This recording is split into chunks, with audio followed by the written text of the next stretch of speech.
If Baylor's defense doesn't do this weekend, I'm officially worried.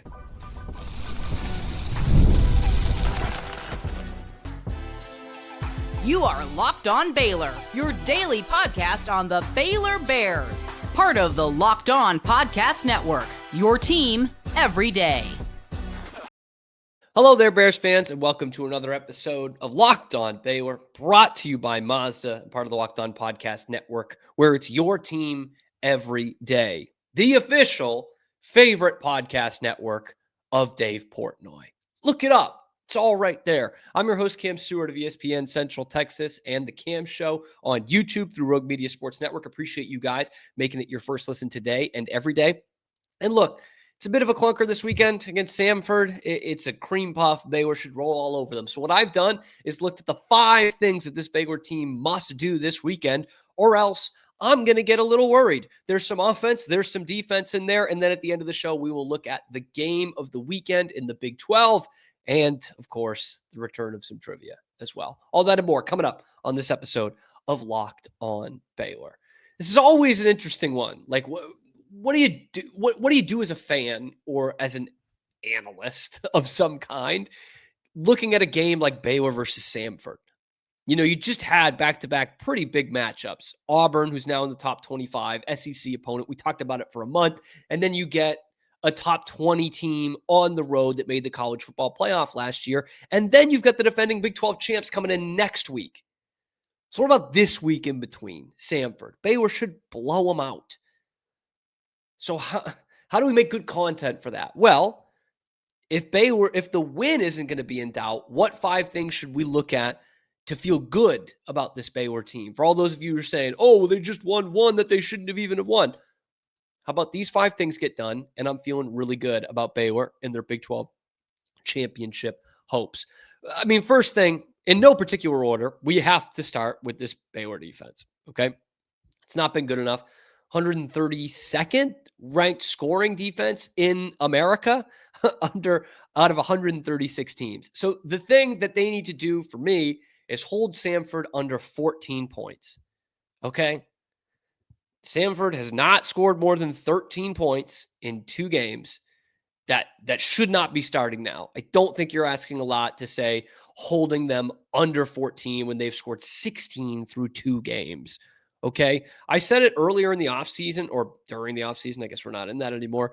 Baylor's going to need to be a top 5 defense in this conference to win the Big 12 in all likelihood. There's been one team in I think the last 7 years that was outside of the top 5 in total defense in the Big 12 that went on to win the Big 12 championship. I believe that was Oklahoma back in 2020, maybe 2019 when they beat Baylor. So far, 41.5 points per game is not going to get it done.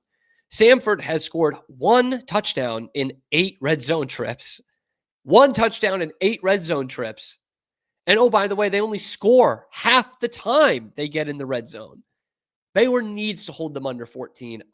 I'm close to saying they need to shut them out. Like that's what you would need to feel real good about this team and specifically about this defense starting to improve under Dave Aranda because it needs to get better. You face 2 really good opponents so far.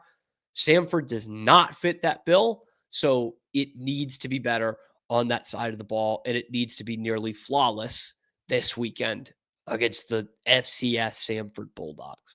Number 2, your 2-headed monster at running back, Bryson Washington and Caden Knighton, need to go for 75-plus yards each. The run game has not been very effective whatsoever so far this year. And unlike the first 2 games this season, you're hopefully not going to fall behind by 2 scores. So you shouldn't have to just abandon the run really early in the game like you did somewhat against SMU, like you definitely did against Auburn. And part of the reason they came back in the second half of that game against SMU and won, I think, was because they did start to go to the running well a little bit more than they did in the first half. It took some time to get that run game going last year. Probably didn't get going until they started winning games after falling to 2-4. That needs to be better. And Bryson Washington did have 115 and 2 touchdowns in this game against SMU. He carried the ball 31 times. That's less than 4 yards a carry. And they've been right at about 3 yards a carry through 2 games so far this season. That is not going to get the job done when it comes to better opponents in the Big 12. Like, that's not it, man. Samford, on the other hand, gives up 171 yards per game on the ground. You should be able to get 150 out of your top 2 running backs. I don't think that's crazy. And that means more touches for Caden Knighton as well. He didn't have a ton in the game on Saturday. He's seven carries for 26 yards. He also had a couple of catches out of the backfield. For a game where they score 48 points, I expect Caden Knighton to be touching the ball a little bit more than that and being a little bit more explosive than that.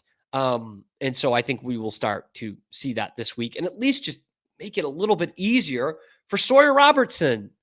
Run the ball a little bit.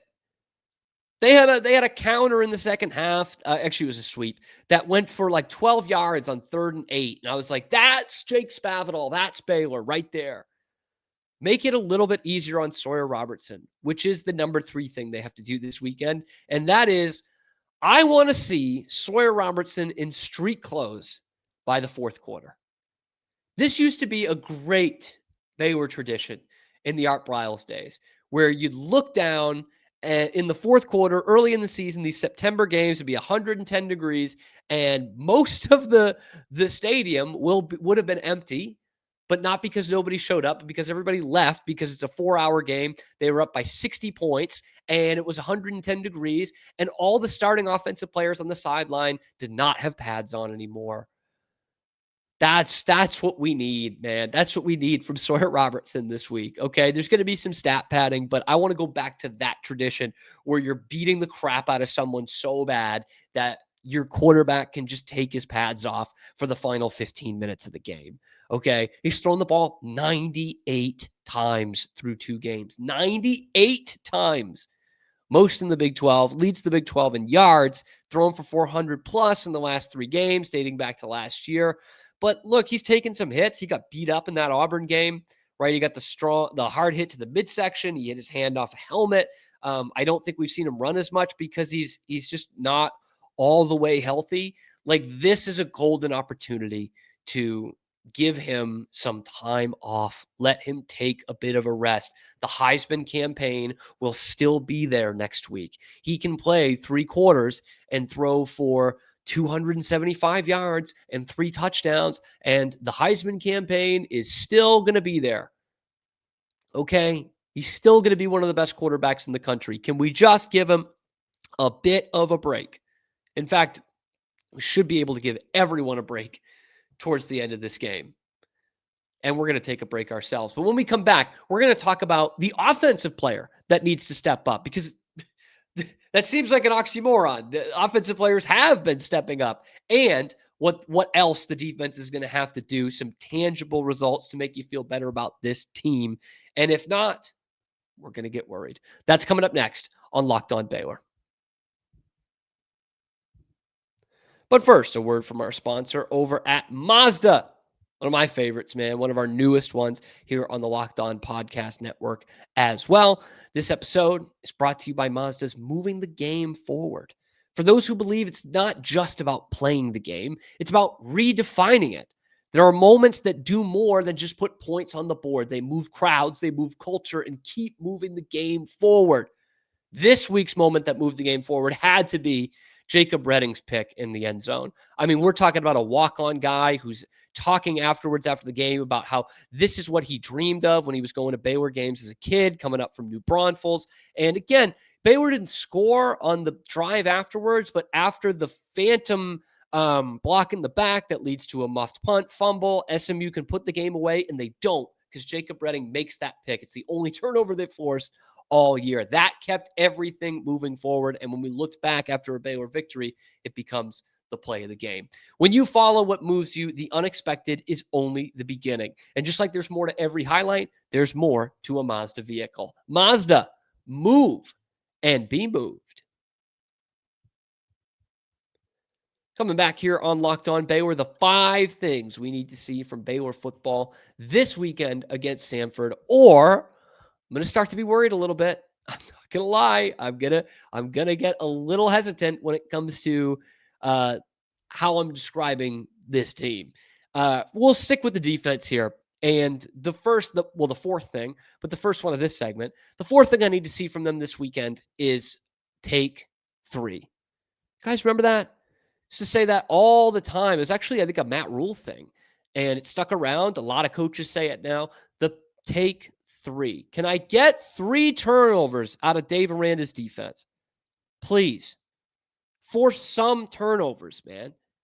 They forced 1 in 2 weeks. And while they faced 2 good teams for sure, but I think both quarterbacks they faced could have been categorized as shaky, right? Jackson Arnold didn't need to throw the ball, didn't throw the ball very much. And Kevin Jennings was a little shaky. And like proof in the pudding, play number 1 of the SMU game, LeVar Thornton in coverage, that has to be a pick. That ball's underthrown by 2 or 3 yards, and he's got 2 hands on it, and it turns into a touchdown for SMU. Like we need results. Good coverage is great, but we need results when they're going to make a mistake like that. Samford has fumbled 5 times and thrown 3 picks. They're averaging 4 turnovers a game against much lesser competition. I don't think asking Baylor to force less turnovers than Samford averages is much of an ask. And I've said this time and time again, and if this continues, I will continue to say it. Baylor's not been good at forcing turnovers since the 2022 season, maybe even all the way back to the Sugar Bowl year of 2021. And that is something that can elevate a defense to what looks like elite levels. You know, you don't have to be holding teams to 90 yards a game. That doesn't happen, right? But the really good teams are able to bend, not break, and force turnovers when they need to. That was such a great thing about that 21 Baylor team, about the 2019 Baylor team that was also pretty good defensively and got to the Big 12 championship game. Like, they don't have, this defense doesn't have the talent to be top 20 in America. They don't. But if they can get some ball hawks back there, make some plays on the ball, and have a good strategy, good game plan, which is another question mark, I would say, then that's what can get them into the top 5 defenses in the Big 12. That's the thing that can get them there. And when you're a top 5 defense in the Big 12, you can win the Big 12.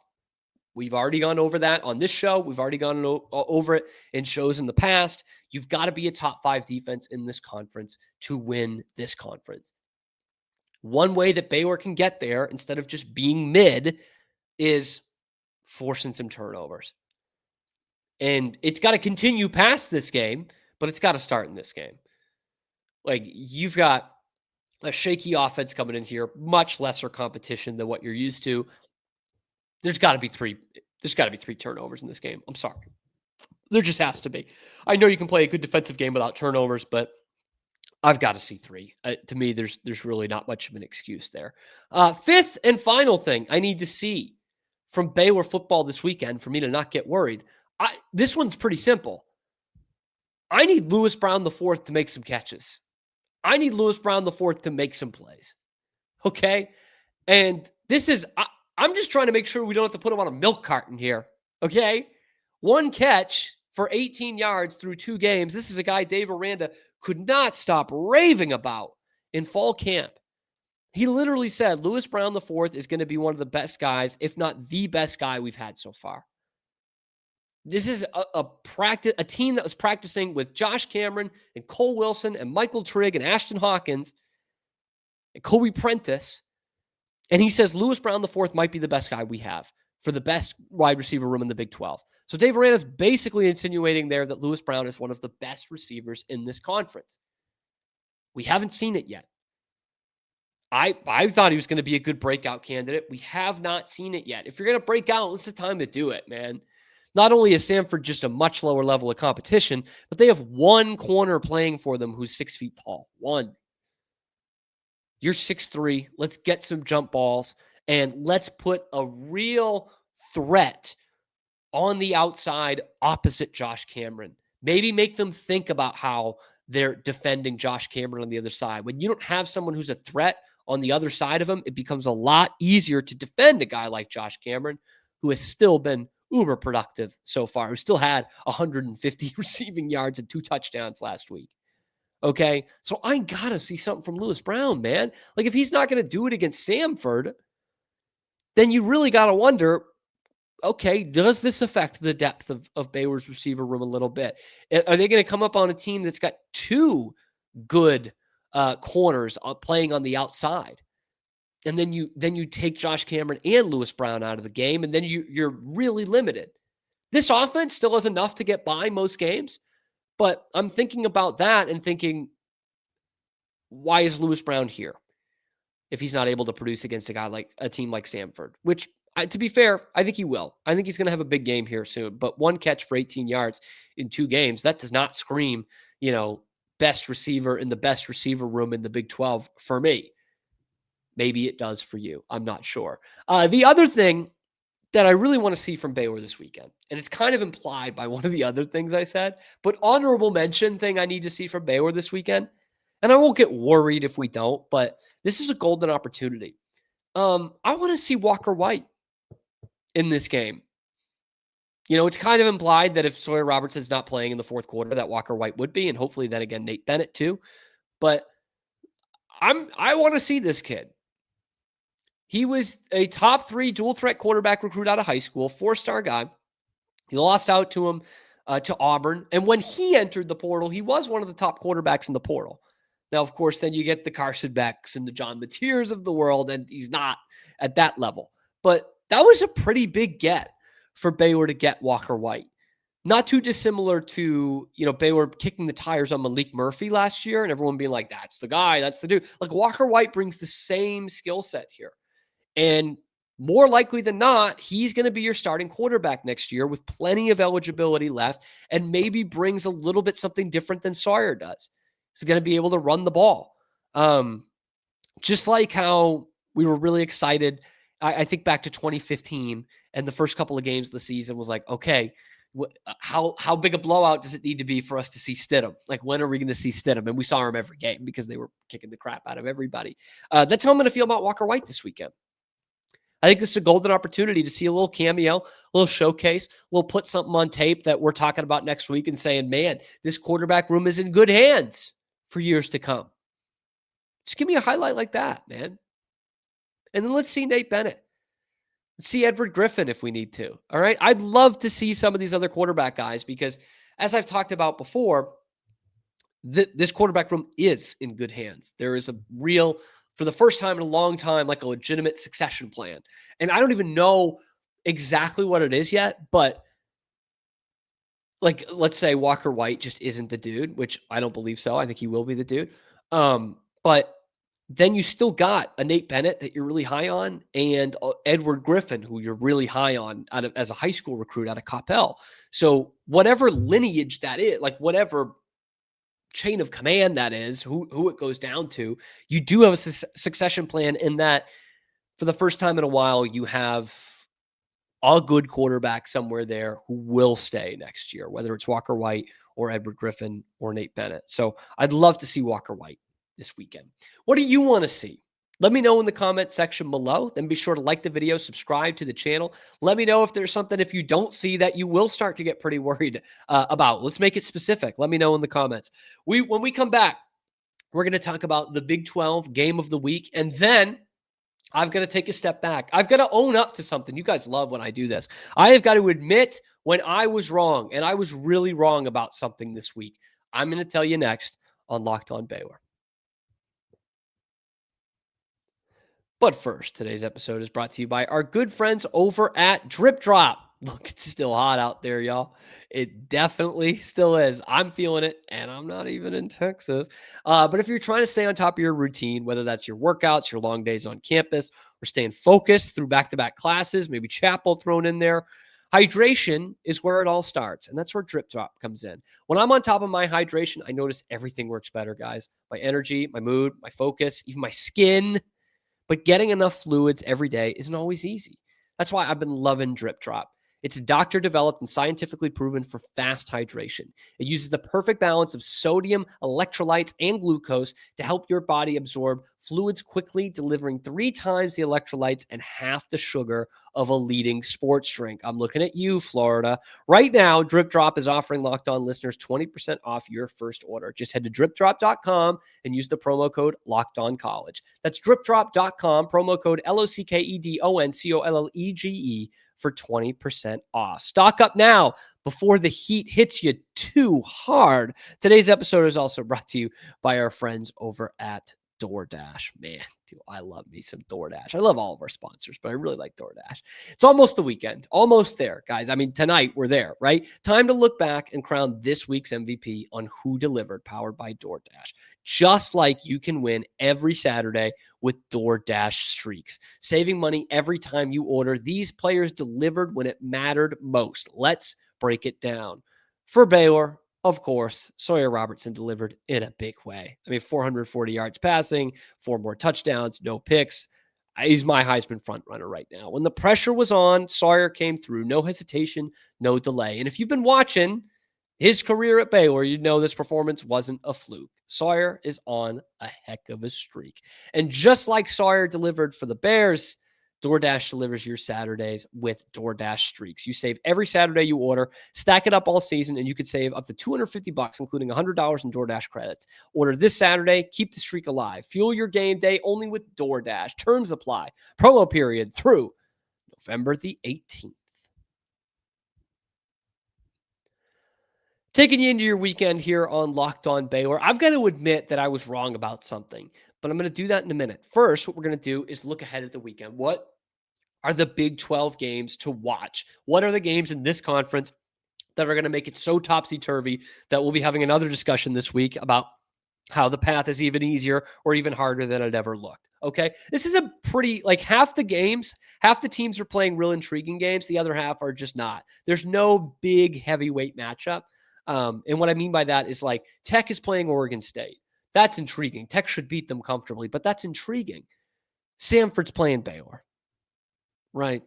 Cincinnati's playing Northwestern State, which is maybe literally the worst team in all of Division I football. WVU is playing Pitt, little backyard brawl. Love that. Pitt's getting 7.5 in that game. But the games that really stick out to me. First one, Utah at Wyoming. Utah is still heavy favorites. I think it's 23.5. But Wyoming's a tricky place to play.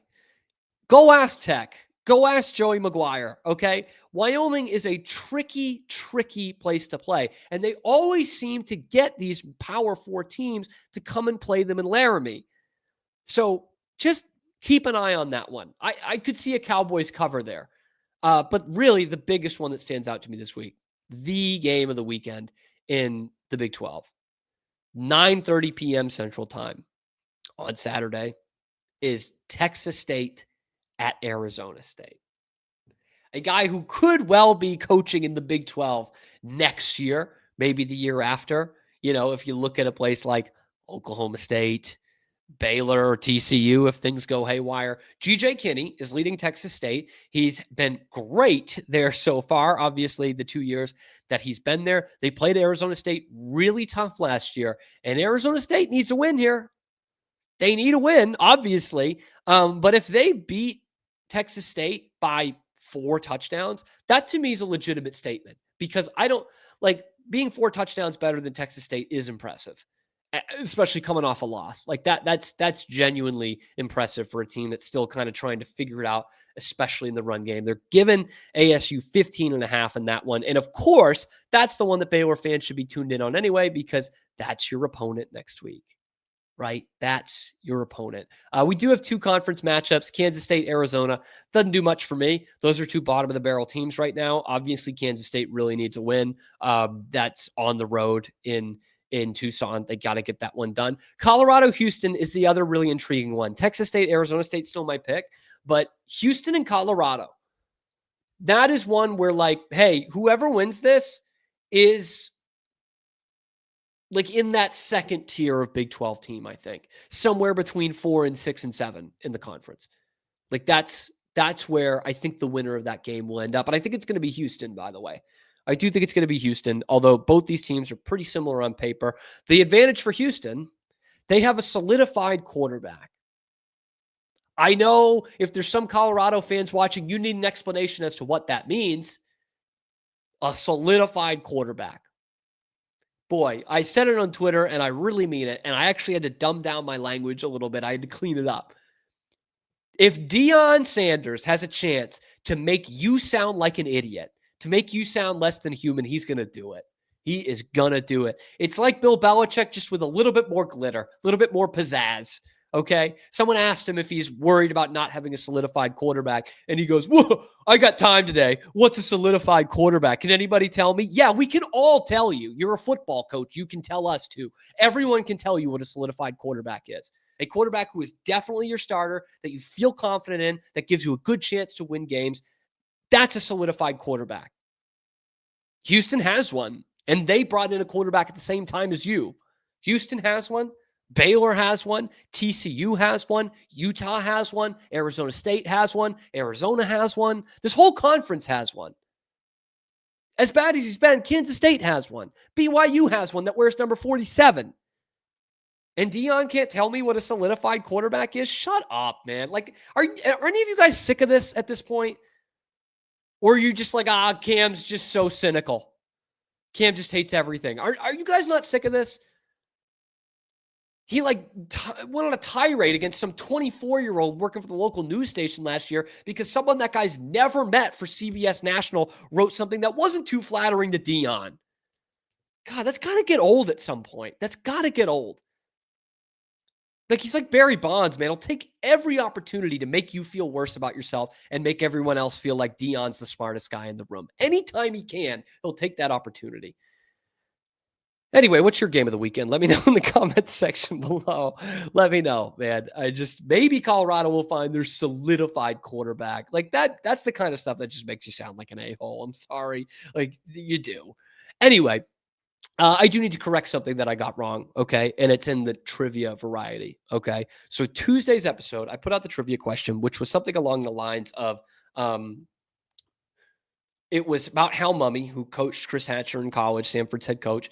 And it was, what was his first head coaching job and how does it relate to Baylor? So I got it wrong. Scotty B, the Baylor King, corrected me in the comment section. And that is, well, he didn't know he was correcting me, but he did.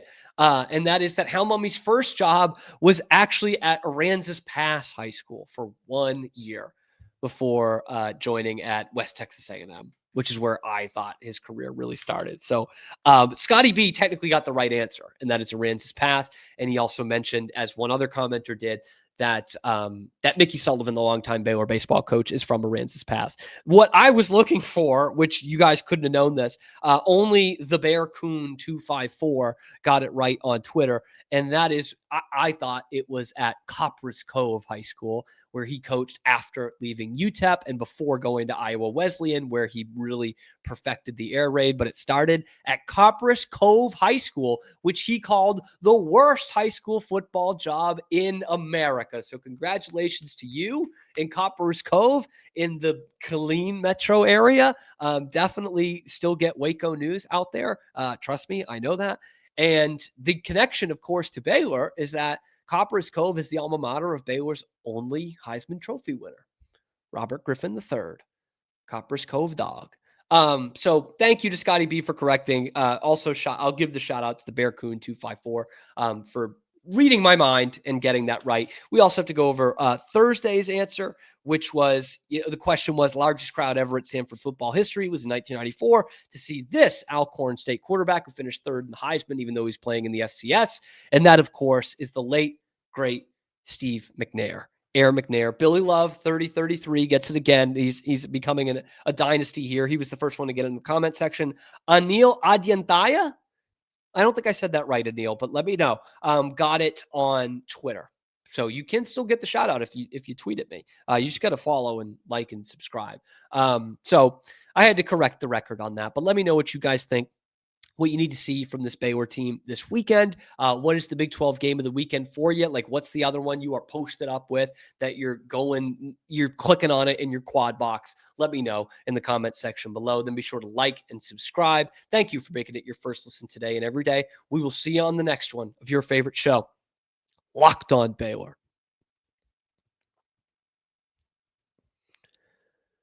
Also, of course, I think Baylor's going to win, like, big.